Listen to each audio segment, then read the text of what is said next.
सबसे ज़्यादा लोगों पे दिमाग में बिठा रखा है कि ये तो वकीलों का आंदोलन है। वकील अपने लिए नहीं लड़ रहा है, वकील तो हाईकोर्ट जाएगा तो भी पैसे मिलेंगे। कहने को तो 300-400 महिलाएं रोज आ रही हैं कोर्ट में, लेकिन आप पूछिए कि इन महिलाओं को बैठने के लिए कोई व्यवस्था है क्या? चाहे कितने ही प्रेसिडेंट आ जाए, कुछ भी हो जाएगा, लेकिन महिलाओं की जब तक बैठने की व्यवस्था नहीं होगी तब तक हम ये नहीं कह सकते कि इस न्यायालय में महिलाओं को किसी तरह का सम्मान मिला है। समस्या केवल मानसिकता है कि महिलाओं को हमेशा सेकंड सेक्स माना गया है, दोयम दर्जे का माना गया है। जो हम घर में भुगतते हैं, जो हम समाज में भुगतते हैं, वो हमें यहाँ कोर्ट में भी भुगतना पड़ता है। इतनी सारी बातें करने वाले लोग, एक महिला प्रेसिडेंट के लिए कोई महिला खड़ी हो जाएगी, पूरा बार एक तरफ हो जाता है और उस महिला को हराने की कोशिश करता है। ये जितनी बड़ी बड़ी बातें कर रहे हैं महिलाओं के फेवर में, ये सब महिलाओं के खिलाफ रहेंगे और एकजुट होकर महिला को हराने का प्रयास करेंगे। कोई भी महिला अगर अध्यक्ष पे खड़ी होती है तो कोई भी पुरुष उन्हें अध्यक्ष पे नहीं जिताएंगे। हमारे कई अधिवक्ता साथी 4 पहिया वाहन लेकर न्यायालय में आते हैं और उनको दूर दूर कलेक्ट्रेट तक, हॉस्पिटल के गेट तक, बंसी पान की दुकान तक वाहन रख के 200 से 250 मीटर 300 मीटर पैदल चलकर आना पड़ता है। ये हमारे लिए बहुत समस्या है। न्यायालय परिसर में पाँव रखने की जगह नहीं है, शौचालयों की कमी भी है। उनको शौचालय नए बनाने पड़े तो एक आध शौचालय नया भी बनाएंगे और उनकी दैनिक रूप से साफ सफाई हो, उससे बनाएंगे सर परिसर में जगह। कि 44 वर्ष जो हमने हमारे अधिवक्ताओं ने इसके लिए संघर्ष किया है, उस संघर्ष को हम और तेज गति से आगे बढ़ाएंगे। नेताओं की वजह से उस आंदोलन को दमन किया गया, हमें झूठा आश्वासन देकर के हमारे आंदोलन को तोड़ा गया। उस आंदोलन में हमने बहुत सारे लाठियाँ भी खाई। बार एसोसिएशन एक प्रतिष्ठित संस्था है और उसका अध्यक्ष बनना एक मामूली बात नहीं है। सबको साथ में लेके चलना हमारी एक, जो अध्यक्ष बनता है उसकी एक नैतिक जिम्मेदारी रहती है। कार्यकारिणी जो चुन के आती है और अगर मैं चुनता हूँ तो उनसे सहयोग करके अतिशीघ्र महीने भर में ही उसको हम महिलाओं के बैठने की अच्छी व्यवस्था कर देंगे। आज मैं खड़ी हूँ उदयपुर न्यायालय परिसर में। मेरे सामने यह दशकों पुरानी इमारत और इसी आंगन में खड़ा ये बरसों पुराना नीम का वृक्ष, मानो आज भी उन्हीं उम्मीदों, उन्हीं सवालों के साथ खड़े हैं। सवाल इस परिसर का, इस पेड़ का, इस उदयपुर की जनता का। ये फिजाएं चिल्ला चिल्ला कर पूछ रही है, आखिर कब इस परिसर को हाईकोर्ट के नाम से जाना जाएगा?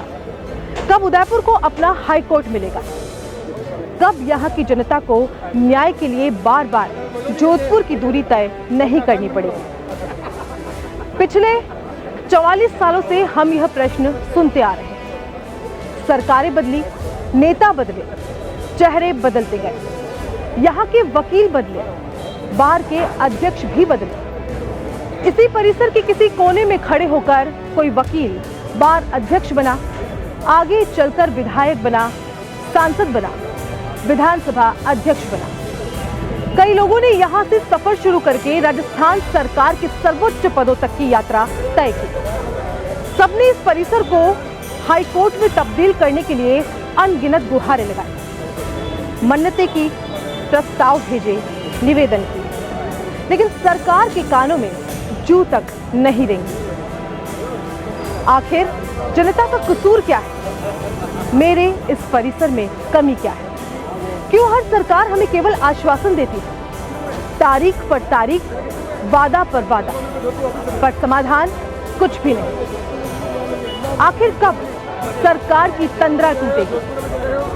कब मुझे इस न्यायालय परिसर को हाईकोर्ट का हिस्सा बनने का सौभाग्य मिलेगा? कब मेरे द्वार पर हाईकोर्ट उदयपुर का बोर्ड लगेगा? या फिर क्या मैं एक जर्जर होती हुई इमारत की तरह ढह जाऊंगी? क्या यह नीम का पेड़ बूढ़ा होकर दम तोड़ देगा? क्या हमारी उम्मीदें भी इसी तरह सूख जाएंगी? अब तो रहम करो मेरे आकाओ। हाँ, ये शब्द मैं बोल रही हूँ, पर ये व्यथा मेरी नहीं। ये पीड़ा है इस इमारत की, इस न्यायालय परिसर में खड़े उस नीम के पेड़ और उन हजारों लाखों लोगों की जो न्याय के लिए संघर्ष कर रहे हैं। आज हम फिर एक बार यहाँ एकत्रित हुए हैं बार एसोसिएशन के चुनाव के अवसर पर, अध्यक्ष, महासचिव और नई कार्यकारिणी के चयन के लिए। लेकिन मुद्दे आज भी वही है जो पिछले 44 वर्षों से लंबित है। मांग वही है, उदयपुर को हाईकोर्ट की मान्यता दिलाना, यहाँ की जनता को सस्ता, सुलभ और समय पर न्याय दिलाना। हमारी यही लड़ाई है, हमारी यही प्रतिबद्धता है और जब तक ये मांग पूरी नहीं हो जाती, हमारी आवाज, हमारा संघर्ष और हमारा प्रयास थमेगा नहीं, रुकेगा नहीं। नमस्कार, बार बार लेकर आपके सामने मैं कृतिका चौबीसा आ चुकी हूँ और आपको बता दूँ कि उसी नीम के चौक में मैं मौजूद हूँ जहाँ पर हमेशा बार बार आयोजित किया जाता है। पिछले एपिसोड में हमने आपको पूरे कोर्ट परिसर की स्थिति से रूबरू करवाया था, वकीलों की समस्याओं से रूबरू करवाया था और जब भी बार बार होता है तो सीनियर्स के जो ओपिनियन है, सीनियर्स का जो व्यू है वो जानना बहुत ज़रूरी हो जाता है। हमारे साथ इस वक्त वरिष्ठ अधिवक्ता राव रतन सिंह जी मौजूद हैं, उनसे बात करेंगे और जानेंगे। सर, बहुत बहुत स्वागत करते हैं आपका उदयपुर न्यूज़ में। हर बार आप अपनी मुखर आवाज़ में वकीलों की समस्याओं को रखते आए हैं, आज इस मौके पर क्या कहना चाहेंगे? बार के चुनाव बहुत नज़दीक हैं और सभी प्रत्याशी अपना दमखम दिखा रहे हैं। उदयपुर न्यूज़ चैनल का मैं हृदय से स्वागत करता हूँ और उदयपुर न्यूज़ चैनल हमारे अधिवक्ताओं के लिए वो न्यायालय प्रांगण में बराबर आकर हमारी समस्याओं से, हमारी आवश्यकताओं से और अधिवक्ता की स्थिति से अवगत कराते हैं। इसका हृदय से मैं आभार व्यक्त करता हूँ। आज आप आए हैं, हमारे जो बार स्टेशन ऐतिहासिक बार स्टेशन है, 1947 से है और ऐतिहासिक बार के हम सदस्य हैं। हमारे यहाँ पे पहले बिना चुनाव भी प्रेसिडेंट बनाए जाते थे, उसके बाद धीरे धीरे संख्या बढ़ी, चुनाव होने लगा। चुनाव होने के बाद में लगातार हमारा कॉन्स्टिट्यूशन बना हुआ रजिस्टर्ड है, उसमें president, vice president, general secretary, secretary, finance and library secretary होते हैं। इसके अलावा हर जो नई कार्य चुना के आती है उनको सर्वोच्च सदस्य लेने का अधिकार है, तो 7 सदस्य वो कर लेते हैं। तो आज आप आए, स्वागत है आपका। सभी प्रत्याशियों का हमारा तालमेल अच्छा है, कोई विवाद नहीं है, बिना दुश्मनी के, बिना किसी लोभ लालच के, कि बिना किसी कटाक्ष किए हुए चुनाव लड़ा जाता है। हमारे यहाँ पर पूर्व में प्रत्याशी अपना वोट देते थे अधिवक्ताओं को, जो इस बार वापस वोट दे रहे हैं। अब उनकी इच्छा है, बार एसोसिएशन की तरफ से वर्ष में एक बार सांस्कृतिक संध्या के रूप में या इलेक्शन के दिन वोट देते हैं। सभी अधिवक्ता आते हैं और प्रेम से सबको वोटिंग राइट मिलता है। पूरे इंडिया में बार एसोसिएशन जितने भी रजिस्टर्ड है उनकी एक fix date bar council of India ने कर रखी है, 2nd फ्राइडे ऑफ द दिसंबर। उसके तहत ये चुनाव संपन्न होने जा रहे हैं। हमारे यहाँ पे नामांकन भर लिए गए हैं। फाइट में कौन कौन है यह आपने पहले बता दिया। अब वोटिंग लिस्ट में जिसने एक भी क्लियर नहीं किया है उनमें से, और जो नए आए हैं उनको कैसे बनाना है क्या नहीं, आज डिसाइड करेंगे उसमें। अधिवक्ता हमारे 4000 है, जिसमें से 3000 वैलिड वोटर्स हो गए हैं। तो इस चैनल के माध्यम से आपसे, हमारे अधिवक्ता भाइयों को और हमारे न्यूज़ चैनल को ये कहना चाहूँगा कि बहुत शांतिपूर्ण वातावरण में और अच्छे स्पोर्ट्समैन स्पिरिट में चुनाव लड़े जाते हैं और उसमें आपका बराबर भागीदारी होनी आवश्यक है। जहाँ तक समस्याओं की बात है, सभी बार स्टेशन में पार्किंग की समस्या है, सभी बार स्टेशन में टॉयलेट वगैरह की बड़ी समस्या है, इंफ्रास्ट्रक्चर की समस्या है, लिटिगेंट शेड की समस्या है, प्यूरिफाइड वाटर की समस्या है। ये समस्याएं लगातार इसलिए बढ़ रही है कि अधिवक्ता बल्क में आ रहे हैं, अधिवक्ता ज़्यादा आ रहे हैं। परंतु अभी सुप्रीम कोर्ट ने ये कर दिया है कि अधिवक्ता आएगा तो 3 साल जूनियर रहेगा, उसके बाद परमानेंट सैलरी दी जाएगी। ये हमारी नए बार काउंसिल ऑफ इंडिया ने तैयार किया। तो अधिवक्ता आ रहे हैं। पहले कोई अधिवक्ता बनना पसंद नहीं करता था, पहले कहा जाता था कि जिसको किसका ही टाइम नहीं मिलता वो वकील बन जाता। अब क्वाइट चेंज है। हमारे इंडिया में 4-5 लॉ यूनिवर्सिटीज है, उसमें जो स्टेप निकलता है उनको कोर्ट में आने की जरूरत नहीं, कंपनी ले लेती है। परंतु यहाँ जो स्ट्रगल अधिवक्ता करता है 5 साल तो उसको बहुत भयंकर कठिनाई का सहन करनी पड़ती है। तो इसलिए बार काउंसिल इनके लिए स्टाइपेंड की व्यवस्था कर रही है और एडवोकेट प्रोटेक्शन एक्ट लागू कराने के लिए तैयार है। सर, ये काफ़ी समय से हम लोग ये सवाल, यही जवाब सुनते आ रहे हैं। सर, आप इतने सालों से कोर्ट परिसर में हैं, इतने सालों से अपनी सेवाएं दे रहे हैं, क्या चेंजेस आप पा रहे हैं? पहले की अगर मैं बात करूं, अगर दशकों पुरानी अगर बात करूं और अभी वर्तमान समय की बात करूं, तो कितना चेंज आपको नज़र आने लगा है? मैं 3 जुलाई 1982 से एडवोकेट हूँ और उसी समय हाईकोर्ट बेंच की हमारी मांग चालू हुई थी। और समस्या तो आएगी, जब अधिवक्ता की संख्या बढ़ेगी तो उनके लिए बैठने की जगह, उनको इंफ्रास्ट्रक्चर नहीं मिलता है, ये सब समस्याएं हर बार आयोजन में है। और हमारे बार आयोजन उदयपुर में जो भी अधिवक्ता नया आता है उसके लिए हमारा सीनियर अधिवक्ता, महिला अधिवक्ता सब साथ में है। और हमारी बात वो सौभाग्यशाली है कि हमारे यहाँ पे 300 महिला अधिवक्ता हैं। हम आए जब 4-5 थी 82 में, आज की संख्या है 300 करीब। तो 300 महिला अधिवक्ता अभी चुनाव में मैदान में है। तो बार काउंसिल ऑफ इंडिया के पास अभी गया है कि 30% कोटा फिक्स किया जाए बार काउंसिल में चुनाव के लिए। ये अब अगली टाइम में तय हो जाएगा, ये तो अमेंडमेंट एक्ट में होगा तभी संभव हो पाएगा। समस्याएं बहुत है, पार्किंग है, हाईकोर्ट बेंच की है, डिटेंशन शेड नहीं है, बैठने की समस्या है। इनके लिए बराबर हम प्रयास करते हैं, अधिवक्ता सुरक्षित रहे, अधिवक्ता को बैठने की जगह मिले, अपने पक्षकार से बात कर सके, उनको पूरा वेटेज दे सके। इसलिए समस्याएं हैं और आप ये कर रहे हो तो इससे बिल्कुल दूर होगी। और हमारा कर्तव्य है कि हमारा नया अधिवक्ता हो उसको सुचारू रूप से वकालत करें। जी सर, क्या कहना चाहेंगे, सीनियर आप हैं, क्या चेंजेस आप पा रहे हैं पहले से अभी में? अभी राव साहब ने सारी बातें बता दी है, सारी भूमिका बता दी, चुनाव कैसे होते हैं, कब से हो रहे, क्या क्या समस्याएं, आपने भी पूछा, कई बार पूछा है, आप हमेशा आते हो। हाई कोर्ट की जो मेन आप कह रहे हो ना, उसके लिए प्रयासरत हैं बराबर। अपने मैं 24 साल तक जिला संयोजक रहा हूँ संघर्ष समिति का। उसके बाद अभी हमारे नए साथी आए, हम भी ओल्ड एज में हो गए, 72-73 साल की उम्र हमारी भी, इसलिए इसकी कोशिश बराबर चल रही है। ये नेताओं की जो है ना हमारे प्रति जो संवेदना नहीं है सर, इसी बार से कई ऐसे नेता हैं जो सरकार के सर्वोच्च पदों पर भी आसीन हुए, यहाँ से निकले सर, उसके बाद उन्होंने भी बहुत सारी कोशिशें की लेकिन नहीं हो पाया। ये बात सही है। हमारे जो गुलाब जी कटारिया यहाँ के MP हैं, मैं तो नाम लेके बोलता हूँ, वो हमारे साथ हमेशा साथ रहे और उन्होंने शर्ट वगैरह उतार के और ओपन चैलेंज दिया था कि हमारी सरकार आएगी तो हाईकोर्ट बेंच यहाँ ला के रहेंगे, क्योंकि यहाँ बहुत बड़ी मांग है गरीबों के लिए, आदिवासियों के लिए, कर्मचारियों को, सबकी मांग है, विद्यार्थियों की। और वो भी वहाँ जाके होम मिनिस्टर बने पर कुछ भी नहीं कर पाया।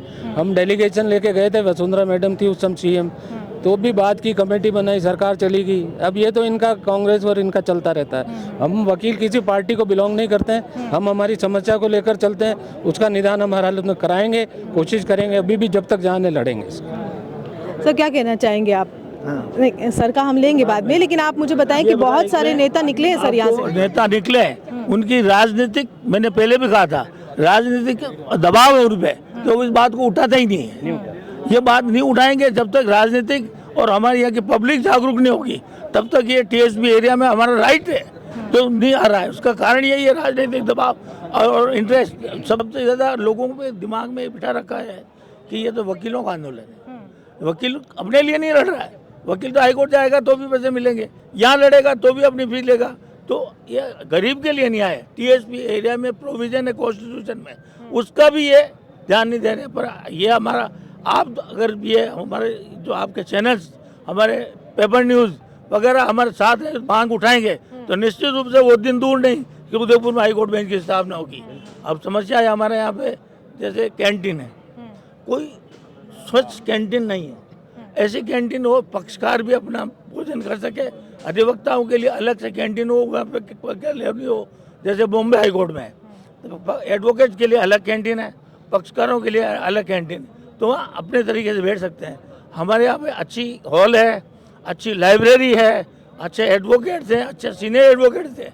हमारे एडवोकेट्स पे अभी अभी एक दबाव हो रहा है, इस चैनल के माध्यम से मैं उठाऊंगा कि एक हाई कोर्ट ने, सुप्रीम कोर्ट ने एक टारगेट रखा है। टारगेट का मतलब ये है कि आप 10 साल से पुराना मुकदमा उसको पहले निपटाओ, तो उसमें पक्षकारों के साथ, दोनों के साथ अन्याय हो रहा है। तो टारगेट वाली बात बहुत ही गलत है। एडवोकेट के राइट्स खत्म किए जा रहे हैं ADR के थ्रू, लोक अदालत के थ्रू, वो भी गलत है। अधिवक्ता सीखेगा कैसे? इस चैनल के माध्यम से कठिनाई सामने आई है, तो चैनल उठाएगा हमारा, तो हमारा निदान होगा। जय भारत, जय राजस्थान, जय मेवाड़। महिला अधिवक्ता रागिनी जी हमारे साथ हैं, उनसे बात करेंगे। मैम, आप भी काफ़ी समय से कोर्ट में अपनी सेवाएं दे रही हैं, आपको क्या लग रहा है कि पहले से अब में कोई चेंज है या समस्याएं ज्यों की त्यों बनी हुई हैं? देखो समस्याएं तो हैं, लेकिन समस्याओं का प्रकार बदल गया है। Type of problems is different. पहले अलग तरह की समस्याएं थी। पहले महिलाएं बहुत कम आया करती थी, तो कई सारी समस्याएं थी। टॉयलेट की समस्या थी, इस तरह से। और महिलाओं के लिए रूम वगैरह नहीं था, कोई भी वीमेन एडवोकेट्स को बैठने के लिए। वो जो एक छोटी सी समस्या थी 10 महिलाओं की बैठने की व्यवस्था, आज बड़ी होने के बावजूद भी वो व्यवस्था अभी तक नहीं हुई है। कहने को तो 300-400 महिलाएं रोज आ रही हैं कोर्ट में, लेकिन आप पूछिए कि इन महिलाओं को बैठने के लिए कोई व्यवस्था है क्या। सारी लड़कियां छोटी कॉलेजेस से आती हैं, इंटर्न में आती हैं या एज एन एडवोकेट काम करती हैं, लेकिन उनके बैठने के ठिकाने आज भी नहीं हैं। चाहे कितने ही प्रेसिडेंट आ जाएं, कुछ भी हो जाएगा, लेकिन महिलाओं की जब तक बैठने की व्यवस्था नहीं होगी, तब तक हम ये नहीं कह सकते कि इस न्यायालय में महिलाओं को किसी तरह का सम्मान मिला है। नंबर 1। नंबर 2 कि महिलाएं जो यहाँ पर काम कर रही हैं, उनके लिए पार्किंग भी अलग होना चाहिए, क्योंकि वो सब अपनी अलग अलग व्हीकल लेकर के आती हैं। जब ये अपने लिए रेस्टोरेंट की अलग बात होती है, तो पार्किंग में भी महिलाओं को कई सारी प्रॉब्लम आती है। तो पार्किंग भी होनी चाहिए, क्योंकि लॉट ऑफ मेंबर्स 300 अगर लड़कियां डेली आ रही हैं 2 व्हीकल लेकर के या 4 व्हीकल लेकर के, तो उनके लिए एक छोटी सी पार्किंग अलग होनी चाहिए। इसके अलावा और भी कई सारी समस्याएं हैं जो महिलाओं को नित्य नूतन यहाँ पर झेलनी पड़ती हैं। मेरा कहने का मतलब यही है कि समस्याएं वही हैं जो आज से 50 साल पहले, 60 साल पहले थीं, लेकिन उनका रूप बदल गया है। तब कुछ लोगों के लिए समस्या थी, तो वो समस्या नगण्य मानी जा सकती थी, लेकिन आज ये समस्या विकराल रूप धारण कर लिया है, क्योंकि there are 400 advocates, female advocates. तो इस समस्या का रूप बदल गया है। इस समस्या को भी मैम ये कहा जाता है कि अधिवक्ताओं के पास वित्त को लेकर कोई कमी नहीं है, काफ़ी सारा अच्छा खासा फंड है, तो बार का काम होता है कि इस तरह के वेलफेयर के लिए काम करे। जब वित्त की कमी नहीं है, तो किस चीज़ की कमी हो रही है कि कॉमन रूम जो मैं पिछले कई सालों से चुनाव कवर कर रही हूँ, यही कॉमन रूम की शिकायत, यही शौचालय की शिकायत। हाँ, वित्त है तो फिर किस चीज़ की समस्या केवल मानसिकता की है कि महिलाओं को हमेशा सेकंड सेक्स माना गया है, दोयम दर्जे का माना गया है। जो हम घर में भुगतते हैं, जो हम समाज में भुगतते हैं, वो हमें यहाँ कोर्ट में भी भुगतना पड़ता है। अगर हम किसी को कहें कि हमको एडवोकेट्स रूम चाहिए, तो वो महिलाओं के लिए चाहिए, तो वो कहते हैं यू आर एडवोकेट्स। एडवोकेट्स के लिए कोई अलग रूम होना ज़रूरी नहीं है, लेकिन जहाँ पे इनकी सोचने के तरीके हैं, जहाँ पर इनका वर्किंग प्रोसेस है, वहाँ पर वो हमें महिलाओं की तरह ट्रीट करते हैं। जब आप हमें महिलाओं की तरह ट्रीट करते हैं, तो आप हमें महिलाओं के लिए अलग रूम्स क्यों नहीं देते हैं? और आज इन 50 सालों में महिला प्रेसिडेंट केवल 2 ही बनी हैं। इतनी सारी बातें करने वाले लोग, एक महिला प्रेसिडेंट के लिए कोई महिला खड़ी हो जाएगी, पूरा बार एक तरफ हो जाता है और उस महिला को हराने की कोशिश करता है। तो ये मानसिकता बदलनी चाहिए। ये मानसिकता जब तक नहीं बदलेगी, न्याय के मंदिर में ही महिलाओं को न्याय नहीं मिल रहा। हाँ, न्याय के मंदिर में ही महिलाओं को न्याय नहीं मिल रहा, तो ये महिलाएं कहाँ जाएंगी? हम सशक्त कैसे मानी जा सकती हैं? हमारे यहाँ से एक भी लेडी एडवोकेट खड़ी हो जाए, प्रेसिडेंट की तो बात ठीक है, सेक्रेटरी पे, वाइस प्रेसिडेंट पे और कि जनरल सेक्रेटरी के पोस्ट पे अगर एक भी महिला खड़ी हो जाए, ये जितनी बड़ी बड़ी बातें कर रहे हैं महिलाओं के फेवर में, ये सब महिलाओं के खिलाफ रहेंगे और एकजुट होकर महिला को हराने का प्रयास करेंगे। एक कैंडिडेट आपके पीछे भी खड़ा है। इसीलिए मैडम सुप्रीम कोर्ट को बोलना पड़ा कि 30% महिलाओं के लिए बार एसोसिएशन में रिजर्वेशन रखे। इसको मैंडेटरी होते ही ये कंपलसरी हो जाएगा कि हर बार एसोसिएशन में 30% जो पोस्ट है वो महिलाओं के लिए होंगी। तो सुप्रीम कोर्ट को भी संज्ञान लेना पड़ा। आऊंगी, आप भी महिला अधिवक्ता हैं। मैम ने बोला कि न्याय के मंदिर में महिलाओं के साथ न्याय नहीं हो रहा, क्या लगता है आपको? सही बात है मैडम की, बिल्कुल सही बात है। हमारे साथ भी ऐसा ही हो रहा है, जैसे हमें बैठने की व्यवस्था नहीं मिलती। हम 5 साल का हमारा एक्सपीरियंस हो चुका है, तो भी यही हमारी बार से। अब तक कितनी महिलाएं आगे आई हैं कि चुनाव लड़ें और बार के लिए काम किया जाए? ये तो है कैंडिडेट, आप हैं, आप आगे आइए, आगे बताइए। महिलाओं की बात हो गई यहाँ पर, इतनी बड़ी बात मैडम ने कह दी, सीनियर अधिवक्ता हैं और आपके लिए इतनी बड़ी बात इन्होंने बोली है, आप क्या करेंगे महिलाओं की? जी, मैं कार्यकारिणी के साथ में मिलकर इस बात पे पूरा मुद्दा उठाने की कोशिश करूँगी कि इस बार जिस तरह से जो समस्याएं महिलाओं के लिए आ रही है, उसका समाधान हम ढूंढें और पूरी तरह से प्रयासरत रहेंगे कि कॉमन रूम की जो समस्या है कोशिश करेंगे कि वो कॉमन रूम थोड़ा बड़ा किया जाए और नीचे की तरफ लाया जाए, जिससे काफ़ी महिलाएं जो जैसे प्रेग्नेंट लेडी होती है या बच्चों के साथ में आती है तो वो उसमें जाकर रेस्ट कर सकें, या लंच लेके आते हैं जो इंटर्न जो बच्चे आते हैं वो उसमें बैठकर लंच कर सकें। इसके लिए हम पूरी तरह से प्रयासरत रहेंगे। क्या करेंगे प्रयासों में? कार्यकारिणी के साथ में सारा ही सहयोग लेकर चलेंगे हम। क्या कहेंगे आप? महिला अधिवक्ता हैं, महिलाओं की समस्याओं के बारे में बात करें। मैं अनीता गोस्वामी वित्त सचिव की पोस्ट पे खड़ी हुई हूँ। मैं ये कहूँगी महिलाओं के लिए हमारे साथी अधिवक्ता बहुत कुछ करते हैं, करने की कोशिश भी करते हैं, करते भी हैं। उन्होंने कॉमन रूम बनाया भी है, पर पहले क्या है महिलाएं कम थी तो उन्होंने क्या है बहुत छोटी, यहाँ पे क्या है जगह की समस्या बहुत रहती, तो हम अनुरोध करते हैं कि बहुत सारी जगह जो खाली पड़ी है, जो कोई काम नहीं आ रही है, उसमें हमारे लिए कॉमन रूम बना दे, क्योंकि जो कॉमन रूम इन्होंने बनाया है वो बहुत छोटा है, उसमें कोई भी महिलाएं बैठती नहीं है, बैठ ही नहीं पाती है।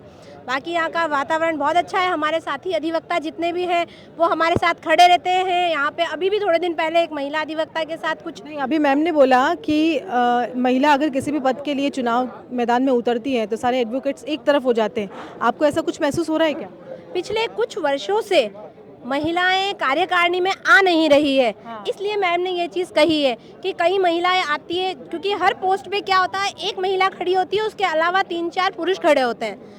तो क्या होता है हर महिलाएं हर पुरुषों के साथ में इतनी मित्रवत रहती है, पर इतनी नहीं रह पाती जितना पुरुष रह पाता है। तो उनके साथ क्या होता है वो अपने दोस्तों को ही वोट सपोर्ट करते हैं, महिलाओं को भी करते हैं। उससे पहले पिछले क्योंकि मैं पहले भी कार्यकारिणी में रही हूँ, 2017 में मेरी कार्यकारिणी में रही थी, मैं पुस्तकालय सचिव बनी थी। पर अब हम अपने साथी अधिवक्ताओं से यही करेंगे कि बीच के जो 2-3 साल इन्होंने महिलाओं का सपोर्ट नहीं किया, मैडम ने सही कहा है, अध्यक्ष पद पे कभी कोई महिला नहीं आई। सिर्फ बहुत पहले मतलब 30 साल पहले हमारी 2 अधिवक्ताएं थी जो अध्यक्ष बनी थी, महिला अधिवक्ता बनी थी। आज की तारीख में मैं भी ये चीज़ कहती हूँ, मैडम का सपोर्ट करती हूँ, आज की तारीख में आने वाले समय में कोई भी महिला अगर अध्यक्ष पे खड़ी होती है तो कोई भी पुरुष उन्हें अध्यक्ष पे नहीं जिताएंगे। छोटी पोस्ट पे फिर भी कह सकते हैं कि है ना थोड़ा सपोर्ट कर सकते हैं, पर है ना अध्यक्ष पे कभी नहीं जिताएंगे।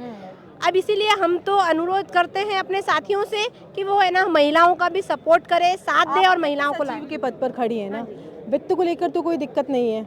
नहीं है तो फिर क्या प्रॉब्लम? वित्त तो हमारे पास है, हमारे पास जो प्रॉब्लम है वो है जगह की। जगह के लिए हमें क्या है डीजे साहब को लिखना पड़ता है, डीजे साहब आगे से परमिशन लेते हैं और हमें वो जगह दी, क्योंकि ये न्याय परिसर है, ये इन गवर्नमेंट का है, डीजे साहब का है, तो उनकी परमिशन से हमें जगह मिलेगी।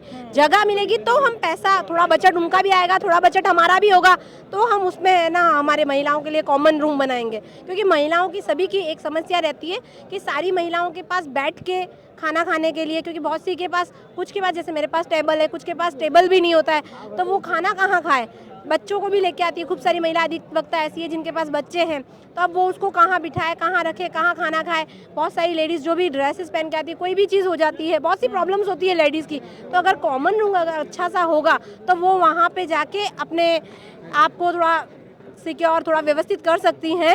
तो इस वजह से हमें एक अच्छा कॉमन रूम चाहिए, तो उसके लिए हम हमेशा लिखते भी हैं, पर हमें अभी तक जगह प्रोवाइड नहीं की गई है। 30% महिलाओं को आरक्षण की बात अंडर प्रोसेस है अभी। 3 महिला प्रत्याशियों को तो मैं जान रही हूँ, अनीता जी, रिजवाना जी और पल्लवी जी, ठीक है। आपको लगता है कि अध्यक्ष पद के लिए भी महिलाओं को आगे आने की ज़रूरत है? जी बिल्कुल आना चाहिए, क्योंकि महिला अधिवक्ता एक महिला या पुरुष नहीं अधिवक्ता होती है।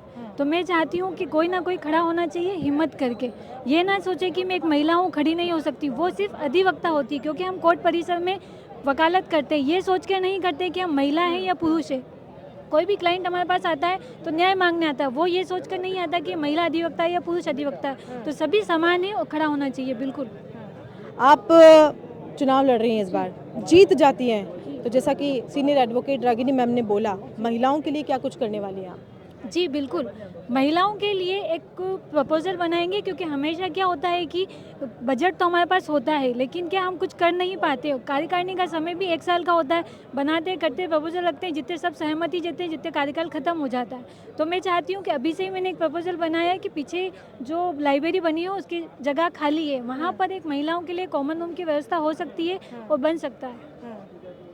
जी सत्येंद्र जी हमारे साथ मौजूद हैं जो अध्यक्ष पद की दावेदारी कर रहे हैं। सर, आपकी टैगलाइन पंचलाइन में बोलूं तो आपने बोला है कि युवा अधिवक्ता अगर आएगा तो खाली हाथ कभी नहीं जाएगा। पिछली बार भी आपने यही बात कही थी, इस बार भी आप यही बात कह रहे हैं, क्या कुछ कहना है? देखिए, 2-3 प्रमुख मुद्दों पर चुनाव लड़ रहा हूँ, बाकी तो रोज़मर्रा की जो समस्याएं हैं वो आपके सामने हैं। जैसे रोज़मर्रा की समस्याओं में न्यायालय परिसर में जो महत्वपूर्ण समस्या दिखाई पड़ रही है, आपने भी यहाँ पर घूमा है, ऑब्जर्व किया है, तो पार्किंग की जो एक समस्या है वो न्यायालय के आज परिसर में एक मुख्य समस्या है। हमारे कई अधिवक्ता साथी 4 पहिया वाहन लेकर न्यायालय में आते हैं और उनको दूर दूर कलेक्ट्रेट तक, हॉस्पिटल के गेट तक, बंसी पान की दुकान तक वाहन रख के 200 से 250 मीटर 300 मीटर पैदल चलकर आना पड़ता है। ये हमारे लिए बहुत समस्या है। न्यायालय परिसर में पाँव रखने की जगह नहीं है, 2 व्हीलर पार्किंग के लिए भी बहुत दिक्कत है। तो हम सबसे पहले तो इस समस्या का निदान करने की कोशिश करेंगे कि कोई ना कोई ऐसा परिसर आसपास उपलब्ध कराएंगे जहां हमारे 4 पहिया वाहन खड़े रह सकें, 2 पहिया वाहनों की भी सुविधाजनक पार्किंग हो सके। तो ये तो हुआ रोज़मर्रा का बात। दूसरी बात जो रोज़मर्रा की समस्या है वो हमारे न्यायालय परिसर में शौचालयों की साफ़ सफाई की समस्या है। शौचालयों की कमी भी है, उनको शौचालय नए बनाने पड़े तो एक आध शौचालय नया भी बनाएंगे और उनकी दैनिक रूप से साफ़ सफाई हो, उससे कहाँ बनाएंगे सर? परिसर में जगह तो है? बहुत जगह। मैंने आपसे कल भी कहा था कि अगर इच्छा शक्ति होगी तो जगह भी निकलेगी। हम न्याय प्रशासन से सहयोग लेंगे तो निश्चित रूप से जगह भी है, हमारे नज़र में है। हम वहाँ पे एक छोटे शौचालय का निर्माण भी करेंगे और रेगुलर उसकी दैनिक रूप से साफ सफाई हो, स्वीपर की भी व्यवस्था करेंगे। तीसरी बात, अधिवक्ताओं के पानी की समस्या। तो अधिवक्ताओं को उनके बैठने के स्थान तक पानी को उपलब्ध हो सके, इस बारे में पूरे वर्ष प्रयासरत रहूँगा। और बाकी जो मेरे मुद्दे हैं, 2 मुख्य मुद्दे, कि जूनियर कोर्ट आएगा खाली हाथ नहीं जाएगा, उसके लिए हम निश्चित रूप से सकारात्मक प्रयास करेंगे। योजना मेरे मन में है। वर्ष 2018 में जब बार का उपाध्यक्ष रहा तब भी मेरे मन में ये योजना थी, लेकिन उस समय सहमति नहीं बन पाई। लेकिन जिस समय मुझे पूरी शक्ति मिलेगी तो दृढ़ता से मैं उस योजना को पालन करके हमारे आने वाले नए अधिवक्ता के लिए कुछ इस प्रकार की व्यवस्था करूँगा कि वो न्यायालय परिसर में आएगा तो वो खाली हाथ नहीं जाएगा। ये काम करें। चैम्बर को लेके क्या क्या काम किया जाएगा? मैंने ऐसा सुना है कि 2023 की जो कार्यकारिणी थी वो 66 चैम्बर की परमिशन भी लेकर आई है। अगर कोर्ट को आगे शिफ्ट होना होता तो वो परमिशन पहले तो मिलती भी नहीं आप लोगों को, लेकिन परमिशन मिली, उसके बाद उस पर काम नहीं हो पाया। देखिए, उसमें निश्चित रूप से परमिशन भी मिली, उसके नक्शे बनाने का कार्य भी प्रारंभ हुआ, आगे कुछ कार्य हुआ, अधिवक्ताओं से 1100 रुपये चैम्बर के लिए लिए भी गए। लेकिन अचानक कुछ ऐसा हुआ कि ये बात आई कि बलीचा में कोर्ट का शिफ्टिंग होना है और इसी कारण से जो फंड आना था, उन चैम्बर के लिए जो फंड आना था वो फंड कहीं ना कहीं अटक गया। तो जब आर्थिक फंड ही वहाँ पर नहीं आ पाया तो उस दिशा में उसका निर्माणाधीन जो है वो विचाराधीन हो गया और उस पर फिलहाल एक तरीके से रोक लगी हुई है। इस दिशा में भी आगे प्रयास करेंगे। मैं आपको ये विश्वास दिला दूँ कि हमारे समय में जब भी कोई जूनियर आएगा तो उसके बैठने की व्यवस्था होगी, 3 शेड की व्यवस्था होगी। वर्ष 2018 में मैं बार का उपाध्यक्ष था, तब भी हमने पूरे न्यायालय परिसर में अधिकांश जगहों पर 3 शेड लगवाए। अधिवक्ता कैसे धूप से बचे, बरसात से बचे, इसकी हमने व्यवस्था की। और आगे भी आपके चैनल के माध्यम से हमारे आने वाले युवा अधिवक्ताओं को विश्वास दिलाता हूं कि वे अगर न्यायालय में आएंगे तो उनके बैठने की समुचित व्यवस्था करूंगा, उनको धूप। ऐसा क्या कुछ खास करेंगे आप? क्योंकि इसी परिसर से, इसी बार से कई सारे नेता निकले, सरकार के सर्वोच्च पदों पर आसीन हुए, बहुत कोशिशें की, बहुत मिन्नतें की, बहुत सारी चीज़ें की, लेकिन सरकार के कान पर जूं तक नहीं रहेंगी। आप ऐसा क्या कुछ खास करेंगे, क्या दमखम ऐसा दिखाने वाले हैं कि इन चीज़ों में आने वाले समय में हमें सुधार होता हुआ नजर आए? देखिए, कुछ चीज़ें तो ऐसी हैं कि जो बिना सरकार के भी की जा सकती है।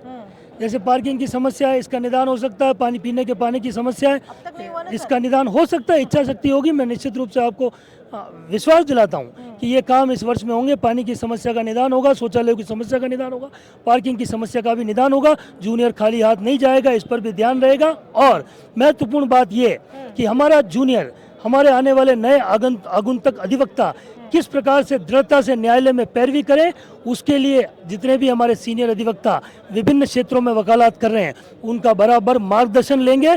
महीने में 2 सेमिनार, 2 कार्यशालाएं लगाएंगे। ज्ञान जूनियर्स किस प्रकार से पहुंचे उनके पास, इसकी संपूर्ण व्यवस्था करेंगे।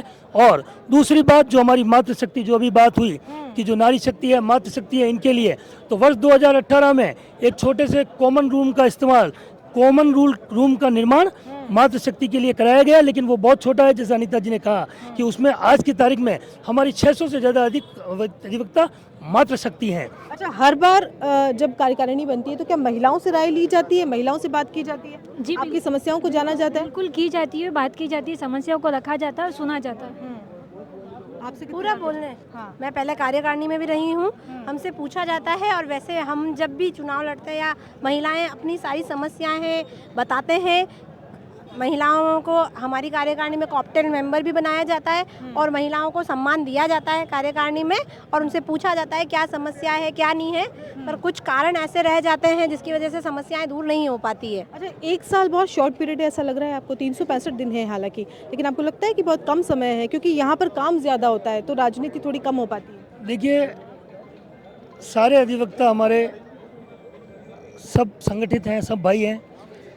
प्रत्येक वर्ष का चुनाव है, प्रत्येक वर्ष किसी न किसी को मौका मिलना चाहिए, हर वर्ष मौका मिले। पर मेरा मानना है कि जिस भी व्यक्ति को मौका मिले, जिस पर भी बाहर के अधिवक्ता विश्वास जताएं, उनको पूरे 1 वर्ष में इतना प्रयास करना चाहिए कि अधिवक्ता के हितों के जितने ज़्यादा काम वो कर सकें, अपनी क्षमता और सामर्थ्य के अनुरूप उन्हें करने चाहिए। जी, thank you sir. Dilip Kumar ji, आप उपाध्यक्ष पद के दावेदार हैं और आपके सामने रिजवाना जी हैं, क्या कहना चाहेंगे? पहले सबसे बड़ी बात आज सीनियर एडवोकेट ने आपकी कही है कि महिलाओं पर ध्यान नहीं दिया जाता है, महिलाओं की समस्याओं पर ध्यान नहीं दिया जाता है, क्या करेंगे आप? देखो मैडम, ऐसी बात नहीं है महिलाओं पर ध्यान नहीं दिया जाता है, ऐसी हम सब अधिवक्ता हैं। सबसे पहली बात तो कोर्ट में हम आते हैं अधिवक्ता के रूप में आते हैं, ये नहीं देखा जाता है कि महिला अधिवक्ता है या पुरुष अधिवक्ता है। सेकेंडरी बात, जहाँ देखना है वहाँ तो देखना ही है ना सर। सेकेंडरी बात मैं ये कह रहा हूँ कि बिल्कुल ये बात सही है, उन्होंने मुद्दा उठाया है कि महिलाओं के लिए बैठने के लिए कॉमन रूम के लिए वास्तव में जगह कम है और उनको प्रॉपर जो सुविधाएं हैं वो नहीं मिल पाई है।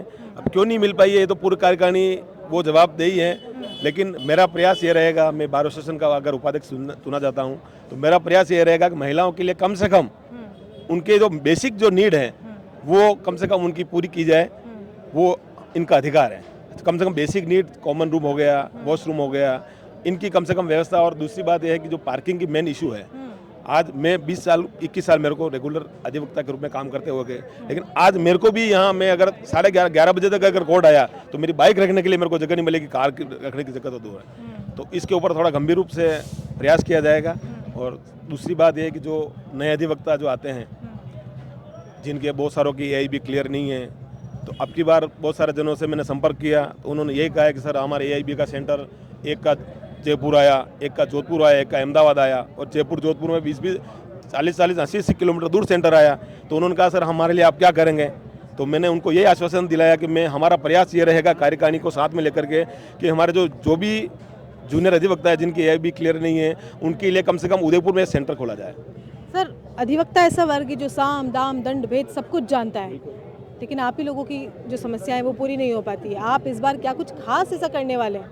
देखो मैडम, मैं एक्चुअली क्या उपाध्यक्ष के पद पर मैं चुनाव लड़ रहा हूँ और अध्यक्ष जी जो भी चुन कर आएंगे उनसे हम तालमेल बिठा करके जो भी असुविधाएं हो रही हैं अधिवक्ताओं, कुछ % कमी होगी बिल्कुल अनियमितताओं में, बिल्कुल 100% कह रहा हूँ मैम, जो अनियमितता जितनी है उनमें बिल्कुल कमी लाएंगे हम और उन कमियों को पूरी करेंगे। ये मेरा सभी अधिवक्ताओं से मेरा वादा है कि काम करने के लिए आए हैं और काम करके जाएंगे। महेंद्र जी मेनारिया, त्रिकोणीय मुकाबला है सर, बिल्कुल क्या कुछ खास करेंगे आप? मेरी महिला अधिवक्ता भी आपके साथ लोकल समस्याएं बहुत सारी हैं। फर्स्ट समस्या तो ये है कि पोस्ट ऑफिस का यहाँ पर कोई ब्रांच नहीं हो, फ्रेंचाइजी नहीं है। 100 से 150 अधिवक्ता लाइन में खड़े रहते हैं, 1.5 2 घंटे बिगाड़ते हैं। वो अधिवक्ताओं को समय कीमती है। इसके लिए मैं क्योंकि कार्यकारिणी में नहीं रहा, मेरे इंडिविजुअल वे पे मैंने वेस्ट जोन के प्रवर अधीक्षक महोदय से भी बात की। उन्होंने कहा कि फ्रेंचाइजी तो नहीं, हम एक काउंटर खोल सकते हैं, जो भी हम कोशिश करेंगे। दूसरा, पार्किंग की समस्या है बहुत सारी है। इसमें ये है कि या तो ये अम्बालाली की कैंटीन है, वहाँ पर पहले भी प्रस्तावित था कि मल्टी स्टोरी पार्किंग का। मैं अध्यक्ष जी कार्यकारिणी जो भी आएगी उनके साथ बैठ के सारा बात करेंगे। एक तीसरी समस्या ये है कि महिला के कॉमन रूम की जो छोटा कर दिया, पहले बड़ा था, नीचे बना हुआ था बाहर ऑफिस के नीचे, तो चैम्बर के निर्माण का भी प्रपोजल हाईकोर्ट ने स्वीकार कर रखा है, खाली मद की वजह से और वित्तीय की व्यवस्था की वजह से रोक रखा है। वित्त की तो कोई कमी नहीं है। नहीं, उसमें चैम्बर में सहभागिता के अंतर्गत बनेंगे चैम्बर, इसमें क्या है कि अधिवक्ता का सहयोग, नगर निगम का सहयोग, यूआईटी का सहयोग और राज्य सरकार सभी के सहयोग से बनेगा। और राज्य सरकार की तरफ से जो भी स्थानीय प्रतिनिधि है उनसे विधायक मत से पैसा लेके कार्यकारिणी के साथ मिलके बात करके सारी चीज़ों को उसी में कॉमन हाउस, कॉमन रूम का निर्माण हो सकता है बड़ा, जिसमें 100 से 150 अधिवक्ता, महिला अधिवक्ता बैठ सकती है। तीसरा मेरा ये है कि यहाँ पर जैसे कोविड में एक जो त्रासदी आई और कई अधिवक्ताओं की फाइनेंशियल स्थिति भी अलग थी, और कॉरपोरेट इंश्योरेंस के बारे में हम विचार करेंगे, जिसके संदर्भ में ये है कि कॉरपोरेट इंश्योरेंस में जो मिनिमम जो प्रीमियम है, मिनिमम प्रीमियम के आधार पर हम उसको करेंगे, जिससे सभी को फ़ायदा मिले और उनके परिवार को अगर कोई अकस्मात कोई घटना हो जाए तो परिवार को उसका सहयोग मिलेगा। बाकी जो हाईकोर्ट बेंच की बात है उसके लिए तो हम प्रयासरत हैं और हमारा संघर्ष जारी है। दूसरा एक ये है कि हम ये चाहते हैं कि रेवेन्यू बोर्ड की जो मेन ब्रांच है जो अपील सुनवाई करती है उसको हम लाना चाहते हैं, क्योंकि रेवेन्यू बोर्ड के ब्रांच की वजह से 400 से 500 अधिवक्ता को उसका फ़ायदा मिलेगा, और जो किसान है जो दौड़ के जा नहीं सकता अजमेर पे, उनको भी उससे फ़ायदा मिलेगा। और एक ये ट्रिब्यूनल है रेट और डेप्ट रिकवरी का DRT, ये ट्रिब्यूनल भी यहाँ आने चाहिए। इसके संदर्भ में हम सारे प्रयास करेंगे उसी के अनुसार। ठीक है, आप बताएं। मैडम देखो, अभी मैंने सुना कि कॉमन रूम की समस्या बहुत ज़्यादा बोला जा रहा है, तो उस पहले हमने बनाया था एक छोटा सा कॉमन रूम है, लेकिन छोटे को बड़ा करना है। शिशु पालन गृह बना रखा है जुडिशरी की तरफ से, वो कम उनका वहाँ पे शयन कक्ष टाइप है, तो वो रूम महिलाओं के लिए काम आ सकता है। वो तुरंत हम जैसी कार्यकारिणी में आएंगे तो सबसे पहले जज साहब से बात करके, डीजे साहब से बात करके इस संदर्भ में काम करेंगे कि वो कॉमन रूम दोनों के काम आए, क्योंकि लेडीज़ शिशु गृह में जा सकती है, तो वो आज ही सॉल्यूशन हो सकता है इसका, कि ये बहुत आसान तरीका है। बहुत अच्छा रूम बना रखा है, AC है, वातानुकूल है, और ये सुविधा दिलाएंगे। दूसरी आमदनी बढ़ाएंगे, जहाँ पे वकीलों के काम नहीं आ रहा है, कहाँ पे अवरोध आ रहा है उस अवरोध को दूर करेंगे। दूसरा लीगल जॉब्स आते हैं, फाइनेंस कोई SRD वगैरह ऐसे जो फाइनेंस इंस्टीट्यूट है उनकी तरफ से जो जॉब ऑफर होते हैं उनको बार एसोसिएशन पे हम उनकी वैकेंसी मंगवाएंगे और सबको बताएंगे कि आपके पास ये है, आप ये जॉब ले सकते हो। 1 से 10 साल वालों के लिए, युवा अधिवक्ताओं के लिए फ़ायदा दिलाएंगे। दूसरा हाईकोर्ट बेंच के लिए आपको बताया हमने कि इसको अब हम पूरजोर तरीके से और किसी डिजिटलाइजेशन करके कि लोगों तक बात पहुँचे। हम 7 तारीख को अपनी हड़ताल नहीं बताएंगे, ये पूरी मेवाड़ की है, संभाग की, तो हर FM पेज का प्रसारण होना चाहिए। FM बार बार ये बताए तो हम ऐसी चीज़ करवाएंगे जिससे ये जन जन का आंदोलन बन जाएगा। और उदयपुर की तो जनता आप लोगों के साथ ही है, मेवाड़ का हर एक वासी अधिवक्ताओं के साथ है, क्योंकि हाईकोर्ट बेंच तो मेवाड़ का था। बिल्कुल था, लेकिन क्या है कि खाली हम मांग उठाते हैं, वकील मांग उठाते हैं, वहीं पे सीमित होकर ख़त्म हो जाता है। अब की बार इसको आंदोलन को आगे बढ़ाएंगे तो ये मोदी जी तक पहुँच जाएगी बात, और हम करवा के ले आएंगे। धन्यवाद। तो 3 बातें ऐसी बताएं जिस पर काम करने की बेहद आवश्यकता है। जी मैम, इसमें ये है जैसे आम बात में बता रहे हैं, महिला कॉमन रूम होगी, पार्किंग व्यवस्था होगी और अधिवक्ताओं के बैठने की व्यवस्था होगी। और दूसरी बात है जैसे हाईकोर्ट बेंच के हमारे जो कहे जा रहे हैं, तो हाईकोर्ट बेंच 44 वर्षों से चला आ रहा है, तो हमारा इसमें यही प्रयास रहेगा कि 44 वर्ष जो हमारे अधिवक्ताओं ने इसके लिए संघर्ष किया है, उसी संघर्ष को हम और तेज़ गति से आगे बढ़ाएंगे। और साथ ही हम चाहते हैं कि हमारे जैसे बताया भाई साहब ने, एक मांगड़, वागड़ और ये मेवाड़ मिलके और सभी जन नेता हैं उनका भी साथ लेके और इसी अपने हाईकोर्ट मांग को आगे और तीव्र गति से बढ़ाने का प्रयास किया जाएगा हमारी कार्यकारिणी द्वारा। और जैसे महिला कॉमन रूम की बात है तो कह रहे छोटा है, तो जैसे अभी कोर्ट परिसर में काम भी चल रहा है, तो उसी परिसर के अनुसार देखा जा सकता है कहीं भी जगह हो उसमें और दूसरा निर्माण कोर्ट परिसर में कोर्ट मैनेजर से मिलकर डीजे साहब से परमिशन लेके बना सकते हैं। इसमें आप लोग रोज इस कोर्ट में आते हैं, आपको नहीं लगता है कि यहाँ की दीवारें, ये पेड़, ये सब कुछ अब मतलब कहने लग गए हैं कि नहीं अब मेरे यहाँ पर एक बोर्ड लगना चाहिए जिस पर लिखा हो हाई कोर्ट? बिल्कुल मैम, सही बात है, लगना चाहिए और हम हमारा पूरा प्रयास रहेगा इसी कार्यकारिणी के अंदर हमारा हाईकोर्ट बेंच यहाँ उदयपुर में स्थापित हो। उसके लिए हमने वर्ष में 2004 से रेगुलर अधिवक्ता के रूप में यहाँ पर व्यवसाय कर रहा हूँ और हमारे समय में वर्ष 2009 में जो आंदोलन 108-109 दिन तक चला, उस आंदोलन में लगभग हमने हाई कोर्ट बेंच की स्थापना के पहुंच गए थे, लेकिन कुछ नेताओं की वजह से उस आंदोलन को दमन किया गया, हमें झूठा आश्वासन देकर के हमारे आंदोलन को तोड़ा गया। उस आंदोलन में हमने बहुत सारे लाठियाँ भी खाई, पुलिस वालों से भिड़े, सब किया, हमारे खिलाफ मुकदमे दर्ज हुए। उस समय 5 FIR मेरे खिलाफ दर्ज हुई थी, लेकिन हम घबराए नहीं, हम डटे रहे, कोई दिक्कत नहीं, आज नहीं तो कल हाई कोर्ट हमारी हाई कोर्ट को हम लेकर के रहेंगे। और उसी के प्रयासरत आज 44 साल हो गए, वर्ष 1982 से ये हाई कोर्ट बेंच की हमारी मांग जो यथावत चली आ रही है। और मैं कह रहा हूँ कि बहुत जल्द इस हाई कोर्ट को उदयपुर में आना तय है, ये मेरा विश्वास बिल्कुल आना तय है। आप अध्यक्ष पद के लिए दावेदारी कर रहे हैं शिव कुमार जी। सबसे पहले तो उदयपुर न्यूज़ में आपका बहुत बहुत स्वागत करते हैं। सर आप भी यहाँ आइए, चाहूँगी इस तरफ आए थोड़ा सा। जितेंद्र जी भी हमारे साथ जुड़ गए हैं, अध्यक्ष पद के दावेदार हैं। और सबसे पहले मेरा आपसे सवाल, आप काफ़ी समय से कोर्ट में आ रहे हैं। एक किसी भी परिसर में जब हम बहुत लंबे समय तक जाते हैं तो वहाँ से एक भावनात्मक जुड़ाव हम लोगों का हो जाता है, इमोशनल अटैचमेंट हो जाता है। आपको लगता है कि अब यहाँ आने के बाद ऐसा लगता है कि नहीं, अब बहुत जल्द यहाँ पर एक हाईकोर्ट बेंच का, हाईकोर्ट न्यायालय का बोर्ड लगा होना ज़रूरी है, क्योंकि सबसे अहम मुद्दा ये है। बार एसोसिएशन एक प्रतिष्ठित संस्था है और उसका अध्यक्ष बनना एक मामूली बात नहीं है। सबको साथ में लेके चलना हमारी एक जो अध्यक्ष बनता है उसकी एक नैतिक जिम्मेदारी रहती है। और पिछले 44 वर्षों से हाईकोर्ट बेंच का जो संघर्ष चल रहा है, कहीं ना कहीं मतलब हम गलत सीढ़ी पे चल रहे थे। इसमें चूँकि एक प्रक्रिया मैंने सोची समझी, उसके बाद जो CJR होता है, बार एसोसिएशन जो संस्था होती है, पार्षद जो होता है वो स्थानीय स्तर पर प्रस्ताव पारित करते हैं, फिर जो नेता होते हैं उस पर साइन करते हैं, वो फिर CJR के पास जाती है।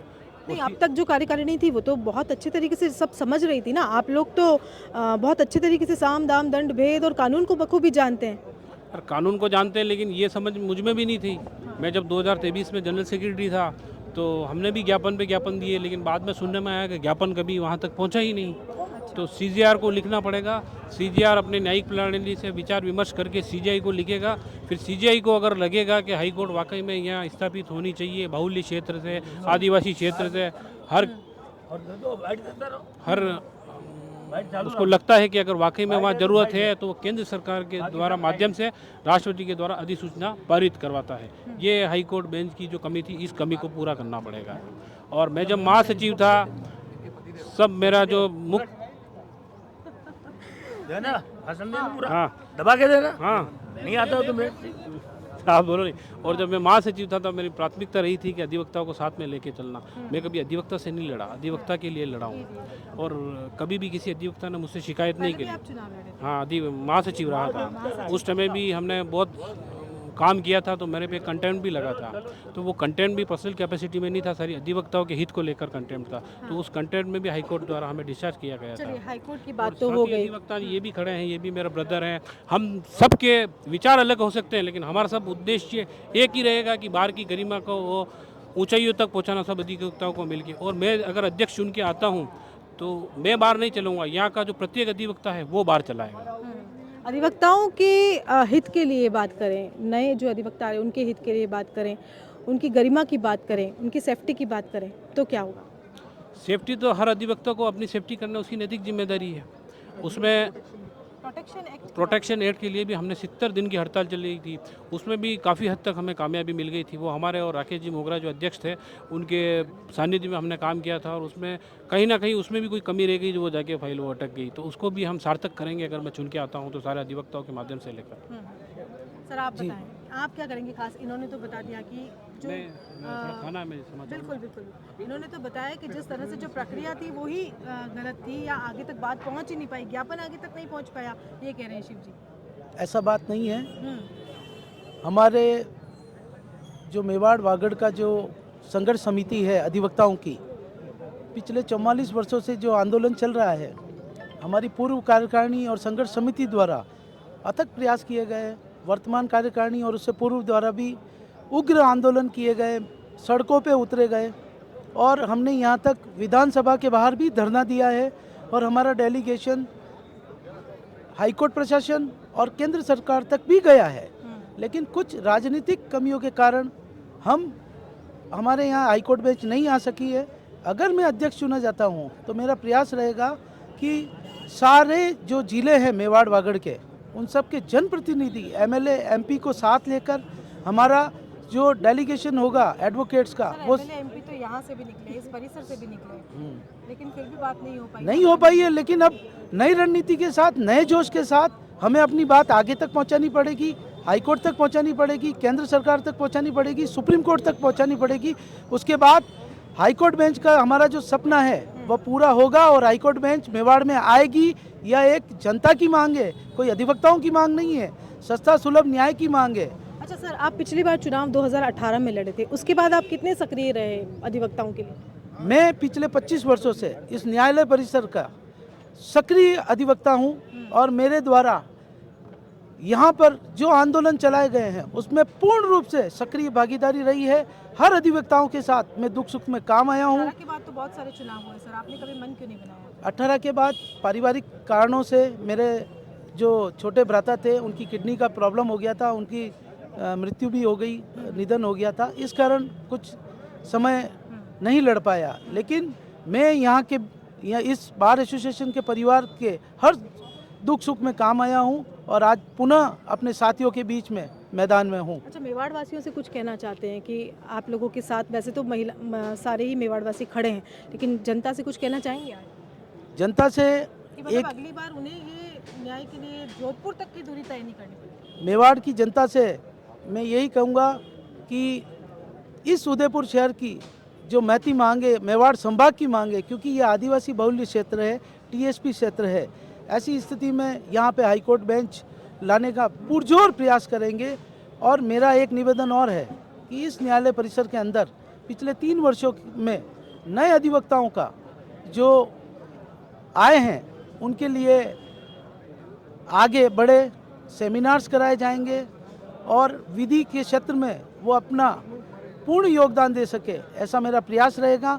और अभी जो नए अधिवक्ता आए हैं, जो एआईबी के जो एग्ज़ाम क्लियर करने का जो केंद्र है वो जोधपुर और जयपुर को ही दे रखा है, तो मेरा ये प्रयास रहेगा कि बार काउंसिल से निवेदन करके और उनके माध्यम से हम उदयपुर को एआईबी का सेंटर लाएंगे। इस न्यायालय परिसर के अंदर एटीएम की सख्त आवश्यकता है और हमारे यहाँ पोस्ट ऑफिस जो चालू था उसके लिए मैं भरसक प्रयास करूँगा कि हमारे अधिवक्ता घंटों घंटों पोस्ट ऑफिस की लाइन में नहीं लगे। महिला कॉमन रूम की समस्या है, महिलाओं के बैठने की समस्या है, यहाँ पे टॉयलेट्स और साफ़ सफाई की जो भी समस्या है, क्योंकि परिसर हमारा वही है, लेकिन नए अधिवक्ताओं का जो भार आया है और यहाँ पे नए अधिवक्ता जो इस विधि क्षेत्र में आए हैं तो उनके लिए सुचारू रूप से इस परिसर को बनाया जाए ताकि वो अपना रोजगार व्यवसाय कर सके। यहाँ पे पार्किंग के साथ अधिवक्ताओं के चैम्बर्स और बैठने की शेड्स नहीं है। यहाँ पे कुछ जगह खाली है जिसका उद्घाटन हो चुका है 3 साल पहले। हमारी फाइल अटकी हुई है, करीब 25 चैम्बर से ज़्यादा के वहाँ पे बन सकते हैं। उसके लिए प्रयास करूँगा कि चैम्बर्स बने, वकीलों को बैठने की व्यवस्था हो ताकि वह अपना व्यवसाय विधि व्यवसाय सुचारू रूप से कर सकें। जी सर, आप शैलभ जी, आप वित्त सचिव के लिए लड़ रहे हैं। वित्त के लिए हमने पिछली बार भी आपसे बात की थी, फंड की कहीं कोई कमी नहीं है। मेरा आपसे पहला सवाल तो ये है कि वित्त को बढ़ाने की अगर मैं बात करूं तो उसके लिए आप क्या कुछ करें? मैडम, वित्त को बढ़ाने के लिए सबसे ज़रूरी ये है कि जितने भी मेंबर्स के ड्यू डेट तक पैसे जमा नहीं हो पा रहे हैं उन्हें आगे से इन्फॉर्म करके समय पर उनका पैसा बार में कलेक्ट हो, इसकी पूरी व्यवस्था की जाएगी। दूसरा ये कि ऑनलाइन व्यवस्था की जाएगी, आप घर बैठे अपना पैसा बार के अकाउंट में डिपॉजिट करा सकें ताकि समय पर बार को कलेक्शन भी मिले। प्लस जो नए अधिवक्ता जिन लोगों ने एलएलबी क्लियर कर दी उन्हें भी बार के साथ जोड़ना मेरी प्राथमिकता रहेगी, जिससे ज़्यादा से ज़्यादा बार एसोसिएशन का कलेक्शन बढ़े। प्लस कुछ फंड आता है बार काउंसिल ऑफ राजस्थान से, उनसे भी निवेदन किया जाएगा कि समय पर बार एसोसिएशन उदयपुर को वो पैसा ट्रांसफ़र करें, जिससे कि अधिवक्ता कल्याण के लिए पैसे की पर्याप्त व्यवस्था हो सके। ठीक है, ये हो गई। वित्त को लेकर पहले भी कहा मैंने, कोई समस्या नहीं है। जो सुधार कार्य होना है, जो किया जाना है, उसमें फंड की कितनी व्यवस्था है और क्या कुछ कदम आप उठाएंगे? फंड के लिए madam bar council of Rajasthan से भी पैसा आता है, प्लस जो वकालतनामा बिक्री होती है उससे भी पैसा आता है, प्लस मेंबर्स जो होते हैं उनसे जो वार्षिक आय होती है वो भी जमा होता है। और इसको और आगे ले जाना पड़ेगा मैडम, इसके लिए बार काउंसिल से भी निवेदन करना पड़ेगा कि वो फंड समय पर दें। प्लस जो नए अधिवक्ता हैं उन्हें जोड़ा जाए समय पर, बार के जो अधिवक्ता हैं वो भी अपना पैसा कार्यालय में जमा कराएं थ्रू ऑनलाइन मोड।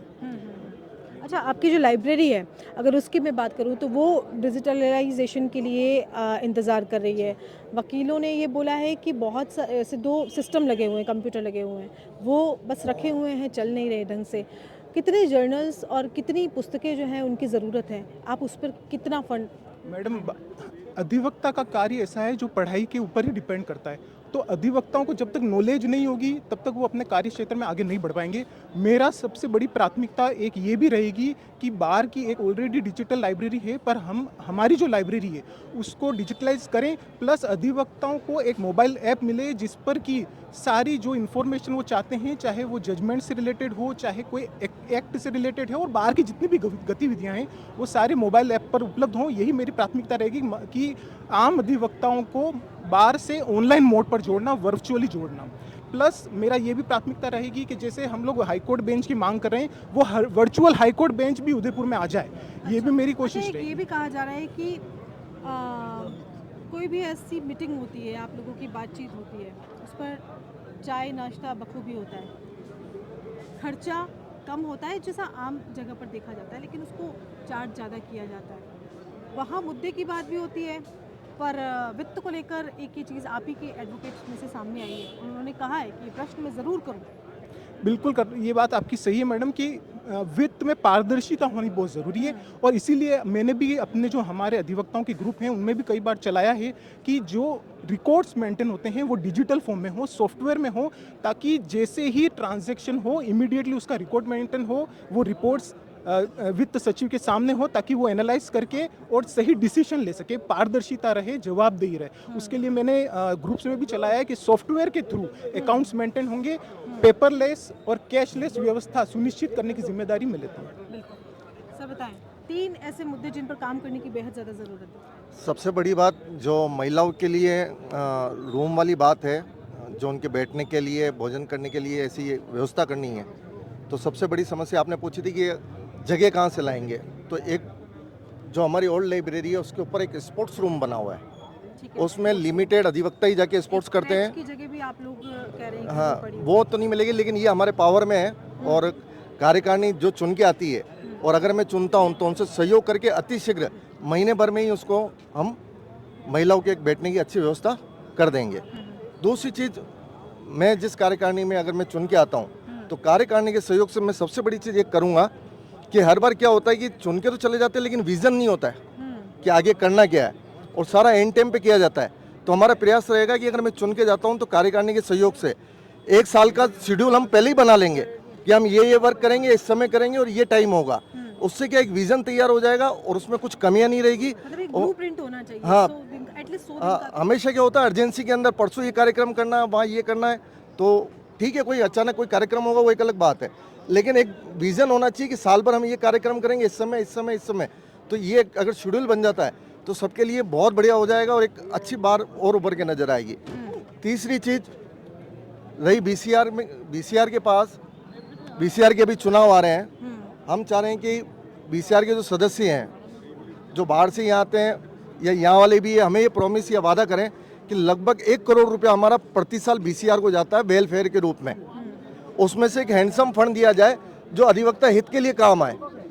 जैसे अधिवक्ताओं के लिए पार्किंग के अंदर कहीं इन्वेस्टमेंट करना हो या चैम्बर्स में करना हो तो वहाँ से हमें फंड मिले और एक हैंडसम फंड मिले। और रही बात, मैं धर्मेंद्र सोनी वित्त सचिव पद प्रत्याशी पिछले 15 साल से अधिवक्ताओं के बीच में हूँ। मैं जब चुनाव नहीं लड़ता था तब भी अधिवक्ताओं के लिए कहीं भी किसी भी रूप में उपस्थित होना हुआ तो मैं हुआ हूँ, और अगर मैं चुनाव जीतता हूँ तो भी मैं उपस्थित रहूँगा और अधिवक्ता हित के लिए हमेशा तत्पर रहूँगा। धन्यवाद। तो ये तमाम जो प्रत्याशी थे उनसे हमने बात की, उनसे हमने जाना। ओपिनियन बिल्कुल दीजिए सर। कानून की दुनिया के दोस्तों को एडवोकेट कुमार राजेश नागौरी का आदाब, नमस्कार, गुड मॉर्निंग। बिल्कुल राजेश खन्ना स्टाइल में। सर, जिंदगी हर कदम एक नई जंग है और इस कोर्ट के हर कैंडिडेट का एक अलग अलग रंग है। आप किस रंग में है, वो किस रंग में है, ये किस रंग में है, लेकिन इनका मतलब सबका तात्पर्य ये होना चाहिए कि वोटर के दिमाग में एक ही बात है। छोटी मोटी जो सुविधाएं हैं या परेशानियां हैं वो तो हमेशा रहती है, हर दौर में रहती है, पार्किंग, टॉयलेट, एवरीथिंग। लेकिन हाई कोर्ट बेंच का जो एक मूवमेंट था पिछले 42 साल से मेन मूवमेंट क्या उसकी तरफ अभी इस माहौल में, इस दौर में, इस कैंडिडेट उस पर जो ज़्यादा जोर नहीं दे रहे हैं, तो वोटर भी समझता है। एडवोकेट एक बुद्धिजीवी प्राणी होता है, यूँ नहीं कि आपने उसको गुमराह कर दिया वो आपको वोट डालेगा। तो इस बार हाई कोर्ट अभी नहीं तो कभी नहीं, ये एक 42 साल पुराना दौर जो हो गया। हम लोग मेहनत कर रहे हैं, हर वकील अपना कंट्रीब्यूट दे रहा है, अपना समय दे रहा है, लेकिन जो राजनीतिक इच्छा शक्ति होती है या जिसकी सत्ता होती है, अभी हमारे इस कोर्ट में 70% से ज़्यादा बीजेपी होल्ड है, उनका तालमेल भी है। लेकिन दुर्भाग्य की बात है कि मोदी जी यहाँ आते हैं तो ये एक लेटर तक नहीं दे पाते। ये कितने दुर्भाग्य। हम सब वकीलों ने एक सोचा था कि मोदी जी आ रहे हैं, प्रधानमंत्री आ रहे हैं, प्रभु आ रहे हैं, तो यहाँ के जो हमारे नुमाइंदे हैं या जो बीजेपी के बड़े नेता हैं या बाहर के जो बड़े बड़े सपोर्टर हैं, वो कम से कम एक ज्ञापन तो लेंगे। लेकिन खाया पिया कुछ नहीं, गिलास तोड़ दी 12 आने की। तो इस इलेक्शन में हम ये उम्मीद करते हैं कि अधिवक्ता उसी को वोट देगा जो हाईकोर्ट लाएगा, जो हाईकोर्ट के इस मूवमेंट को जो आखिरी चरम पे पहुंचाएगा। अपने तन मन धन एवरीथिंग जो भी करना हो करो, लड़ो मरो कुछ भी करो, हाईकोर्ट बेंच लेके आएगा, अधिवक्ता उसको अध्यक्ष बनाएगा। थैंक यू, शुक्रिया, मेहरबानी करम। आप पधारे इसके लिए बहुत बहुत धन्यवाद। शायद 45 सालों से ये ऐसे कि हाई कोर्ट का मुद्दा मेन मुद्दा है, छोटे मोटे मुद्दे तो कोई मायने रखते ही नहीं है। क्योंकि 45 साल के अंदर काफ़ी ऐसा है कि डेवलपमेंट हुआ है, वकील भी बढ़े हैं, हर चीज़ बढ़ी है।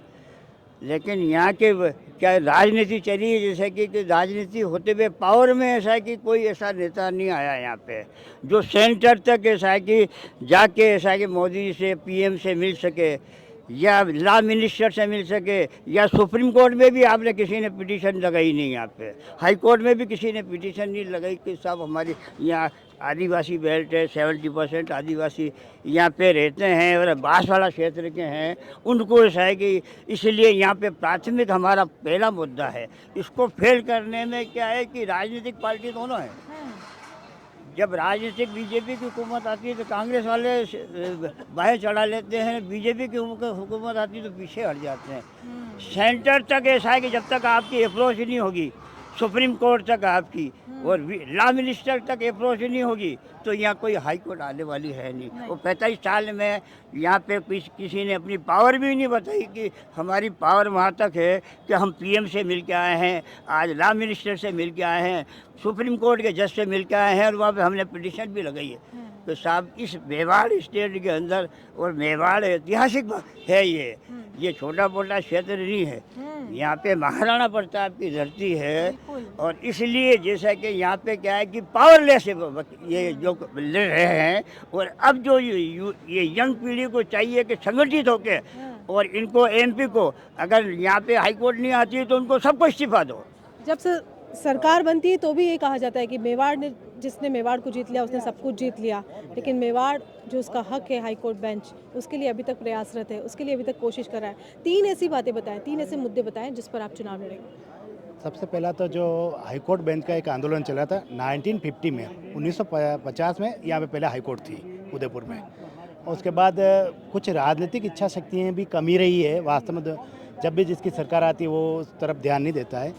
तो इसको एक तो जन आंदोलन करना पड़ेगा, और इसके लिए हम जो हमारी कमेटी बनी है उसको विस्तृत रूप से करके, जो हाईकोर्ट की कमेटी बना रखी है हमने संभाग की, उसका और दायरा बढ़ाते हुए इसको एक जन आंदोलन करेंगे। और हाईकोर्ट बेंच के लिए डीबी सर्किट बेंच रेगुलर होनी चाहिए, न कि वर्चुअल होनी चाहिए। हम ये चाहते हैं रेगुलर बेंच स्थापित हो यहाँ पे, और उसके लिए हम प्रयासरत रहेंगे। जी, यहाँ से कई सारे नेता निकले जो अध्यक्ष, विधानसभा अध्यक्ष भी बने, विधानसभा चुनाव भी लड़े, जीते, अच्छे सरकारी पदों पर भी रहे, लेकिन फिर भी आप लोगों की बात आगे तक नहीं पहुंच पाई।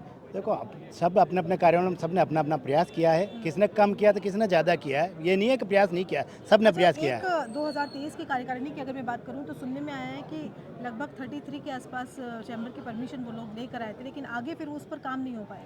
वो कुछ फाइलों में उलझ गए थे, हाईकोर्ट से परमिशन नहीं मिल पाई थी, या अन्य कुछ इच्छा शक्ति भी कमी, और फिर कार्यकाल समाप्त हो गया था, इस वजह से ऐसा नहीं हो पाया।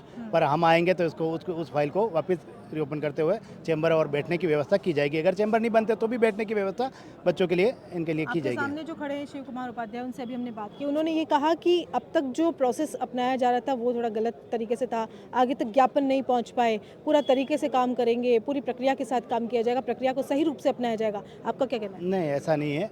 सभी बार एसोसिएशन के पूर्व अध्यक्षों ने अपने अपने स्तर पर सब काम किया, ज्ञापन भी पहुंच रहा है, लेकिन राजनीतिक इच्छा शक्ति मेवाड़ की कम है। राजनेताओं ने अपनी राजनीतिक इच्छा शक्ति की वजह से ये रहा, जब भी जिसकी सरकार आई वो उसका साथ नहीं जुड़ता है। तो अब ये एक जन आंदोलन होगा तो अपने आप ये सब साथ में आ जाएंगे और उसको हाईकोर्ट बेंच की जो संघर्ष समिति उसको और विस्तृत करते हुए इस आंदोलन को। एडवोकेट प्रोटेक्शन एक्ट की बात करूं मैं तो उस पर क्या कुछ करना जरूरी है? बिल्कुल हो रहा है। एडवोकेट प्रोटेक्शन एक्ट लागू होना चाहिए, क्योंकि आज सबसे असुरक्षित अधिवक्ता है और अधिवक्ता असुरक्षित है, समाज असुरक्षित हो जाता है। इसलिए ये पूर्ण रूप से इसको लागू किया जाना आवश्यक है।